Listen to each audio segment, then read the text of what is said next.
বিশ্বাসের অনেক দাম। ইসলামের শরীয়তের মধ্যে বিশ্বাসের অনেক দাম। বিশ্বাসে মানুষ জান্নাতি, বিশ্বাসে জাহান্নামী, ঠিক কিনা বলেন? যে ব্যক্তি আল্লাহকে এক জেনে বিশ্বাস করবে সে তার ঠিকানা কোথায়? জান্নাতে। তার ঠিকানা কোথায়? জান্নাতে। যে ব্যক্তি আল্লাহকে এক বিশ্বাস করবে না তার ঠিকানা কোথায়? জাহান্নাম। এবার আসেন,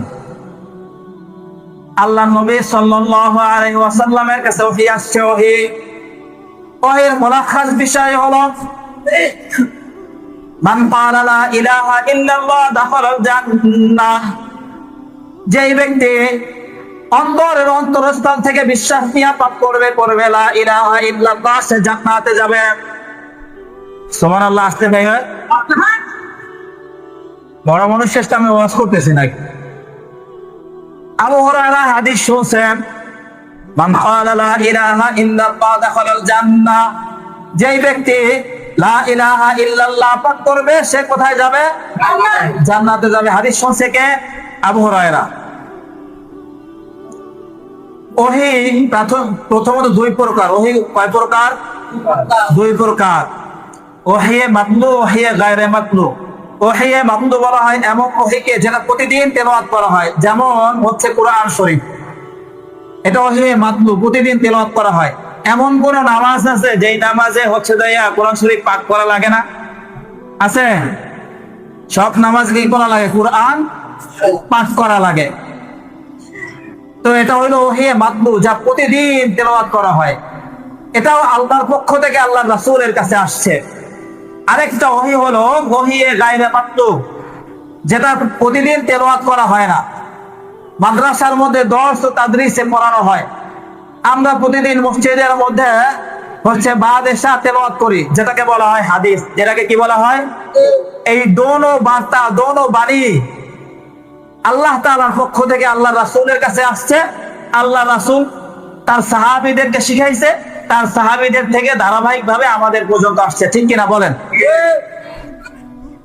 তো আল্লাহ রাসূলের কাছে ওহী আসছে যে মান ক্বালা লা ইলাহা ইল্লাল্লাহ দাখালাল জান্নাহ।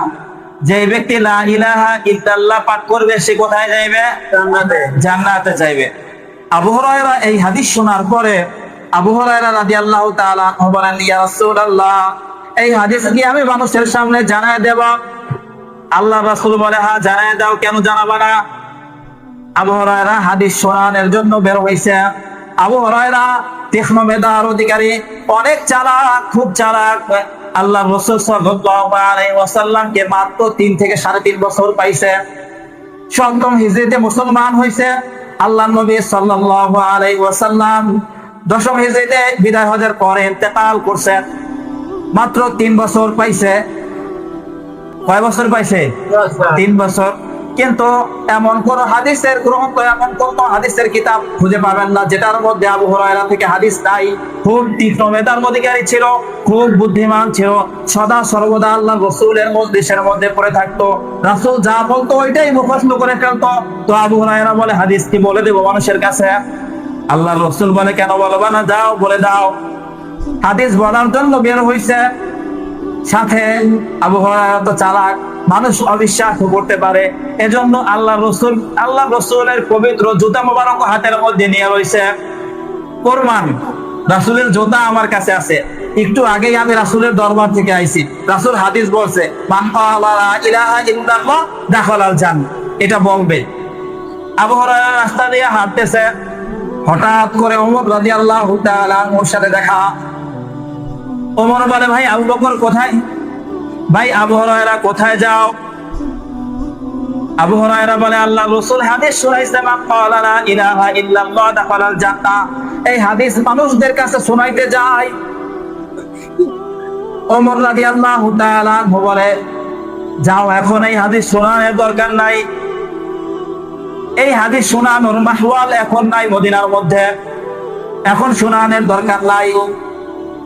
আবু হুরায়রা বলতেছে যে রাসূল বলছে শোনাইতে, আপনি না করতেছেন, এটা কিভাবে হয়? আমি শোনাবই। প্রথমবার মানা করতে ফিরে নাই, দ্বিতীয়বার ওমর রাদিয়াল্লাহু তাআলা আনহু আবু হুরায়রা রাদিয়াল্লাহু তাআলা আনহুকে এইভাবে জোরে একটা ধাক্কা দিছে, এইভাবে জোরে একটা ধাক্কা দিছে। তো আবু হুরায়রা রাদিয়াল্লাহু তাআলা আনহু ছিটকে পড়ে ছিটকা পড়ে গেছে। ওমরের ধাক্কা বোঝেন তো কেমন। ওমর রাদিয়াল্লাহু তাআলা আনহু এমন হালত ছিল যুদ্ধের ময়দানে। ওমর রাদিয়াল্লাহু তাআলা আনহু যখন ওনার বাপে চলছিল, বড় বাপে চলছিল, ওমর রাদিয়াল্লাহু তাআলা আনহু যুদ্ধের ময়দানে এইভাবে কখনো যদি ডান থেকে বামে তাকাইতেন, বাম থেকে ডানে তাকাইতেন, আশপাশের দুই সাইডের কাফের সৈন্যবাহিনী বেহুশ করে দিত ডরের চোটে। এমন রব আল্লাহ তাআলা তার মধ্যে দান করছিলেন। তার মধ্যে আল্লাহ তাআলা বাসারত দিছিল। তো ওমর রাদিয়াল্লাহু তাআলা আনহু বলে, এই হাদিস শোনার সময় এখন মদিনায় হয় নাই। তো আবু হুরায়রা যায়া আল্লাহর রাসূলের কাছে বিচার দিছে, ইয়া রাসূলুল্লাহ, হে আল্লাহর রাসূল, দরবানি ওমর আমাকে অমন প্রহর করছে, আঘাত করছে, আমি হাদিস শোনাইতে চাইছি। তাই আল্লাহর রাসূল আসছেন, হে ওমর, কেন তুমি আবু হুরায়রাকে মারলা? কারণ কি? সে তো হাদিস শোনাইতে চাইছে। এবার ওমর রাদিয়াল্লাহু তাআলা বলে, ইয়া রাসূলুল্লাহ, এই হাদিস শোনানোর মুহূর্ত এখন মদিনায় নাই। কারণ মদিনার মধ্যে অনেক মানুষ আছে এমন যে তারা কিছুদিন আগে মুসলমান হয়েছে, তারা এখনো নামাজ, রোজা, হজ, যাকাতে পরিপূর্ণ অভ্যস্ত হয় নাই। এই হাদিস যদি তাদের কাছে শোনানো হয়, তাহলে তারা নামাজ, রোজা, হজ, যাকাত সব ছেড়ে দিয়ে বসে থাকবে। তার কারণ মান ক্বালা লা ইলাহা ইল্লাল্লাহ দাখালাল জান্নাহ, যে ব্যক্তি একবার পূর্ণ আস্থা নিয়ে, পূর্ণ বিশ্বাস নিয়ে বলবে আল্লাহ বাদে আর কোন মাবুদ নাই, তার ঠিকানা হইল জান্নাত।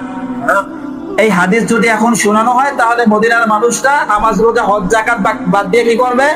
হাত ঘুরাইয়া বসে থাকবে। তো আল্লাহ রাসূলের হালত পাল্টাইছে। রাসূল আগে এই হাদিস বিধান আসার সময় রাসূলের হালত ছিল ভিন্ন। এখন ওমরের কাছে আসার কারণে দুনিয়ার হালতে রাসূল ফিরে আসছে। এখন আল্লাহ রাসূল চিন্তা করে, হ্যাঁ, বিষয়টা তো তাই। যদি এই হাদিস এখন শোনানো হয়, তাহলে মানুষ তো নামাজ, রোজা, হজ, যাকাত সব বাদ দিয়ে হাত গুটাইয়ে বসে থাকবে। এবার রাসূল বলে কি, যে আবু হুরায়রা, এই হাদিস এখন শোনানো যাবে না। পরবর্তীতে এই হাদিস আবু হুরায়রা রাদিয়াল্লাহু তাআলা আনহু বর্ণনা করছে আর বলছে, যদি কিতমানে ইলম তথা ইলম গোপন করার বিষয়টা না থাকতো, তাহলে এই হাদিস আমি আর মানুষের কাছে শুনাইতাম না। এখন এই হাদিস শোনার পরে আমরা কি সবাই নামাজ, রোজা, হজ, যাকাত বাদ দিয়ে বসে থাকবো? না। এবার আসেন, তো কোন কথায় ছিলাম আমরা? ওমর রাদিয়াল্লাহু তাআলা আনহুকে আল্লাহ তাআলা অনেক সূক্ষ্ম দৃষ্টি দান করছিল। হ্যাঁ, ওনার অন্তর্দৃষ্টি খোলা ছিল। বহু দূরে, প্রায় মদিনা থেকে 2500 কিলোমিটার দূরে মুসলিম সৈন্যবাহিনী যুদ্ধ করতেছে। ওমর রাদিয়াল্লাহু তাআলা আনহু জুমার দিন মদিনার মিম্বারে মসজিদে নববীতে খুতবা দিতেছে। খুতবার মাঝখানে ওমর রাদিয়াল্লাহু তাআলা আনহু বলে উঠছে, ইয়া সারিয়া আল জাবাল, হে সারিয়া, পাহাড়ের পৃষ্ঠদেশের দিকে তাকাও, পাহাড়ের পিছনের দিকে তাকাও।